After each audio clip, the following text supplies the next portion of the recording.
কয়েকদিন ধরে সামাজিক মাধ্যমে ভেসে বেড়াচ্ছে কিছু অদ্ভুত ছবি। তাতে দেখা যাচ্ছে কোনো একজন তারকা কিংবা একটি গ্রুপ ছবিতে থাকা লোকেদের মাথার উপরে এঁকে দেওয়া হয়েছে অনেকগুলো লাল দাগ, যা অর্থ প্রকাশ করে এক ভিন্ন কিছুর। একে একে বিষয়টি রূপ নেয় ট্রেন্ডে। বিশেষ করে মিম কিংবা ট্রল পেজগুলোতে এই ধরনের পোস্টগুলো দেখা যাচ্ছে, আর তাতে নানা ধরনের প্রতিক্রিয়া ও মন্তব্য জানাচ্ছেন নেটিজেনরা। এদিকে যারা বুঝতে পারছেন না তাদের কেউ কনটেক্সট খুঁজছেন, আবার কেউ নীরব কবির ভূমিকা পালন করছেন। বিষয়টি নিয়ে যখন নেটিজেনদের এত কৌতূহল, ঠিক এরপরেই জানা গেল তার রহস্য।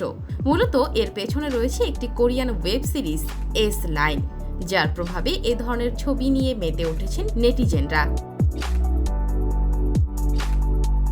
জানা গেছে গত 11 জুলাই থেকে কোরিয়ার স্ট্রিমিং প্ল্যাটফর্ম ওয়েবে শুরু হয়েছে থ্রিলার ধর্মী এক সিরিজ, যেখানে দেখা যায় হিউন ইউপ নামের এক রহস্যময় তরুণী এমন এক ক্ষমতা নিয়ে জন্মেছে যার মাধ্যমে তিনি দেখতে পান কার মাথার উপর লাল রেখা আছে। এই লাল রেখার মানে বোঝায় কে কার সঙ্গে শারীরিক সম্পর্কে জড়িয়েছে। পরে এক বিশেষ চশমার মাধ্যমে আরও কয়েকজনও সেই এস লাইন দেখতে পায়, আর সেখান থেকে গল্প মোড় নেয় ভয়াবহ দিকে। সমাজে ছড়িয়ে পড়ে বিশৃঙ্খলা, শিক্ষক, ছাত্র, পুলিশ, কেউই রেহাই পায় না।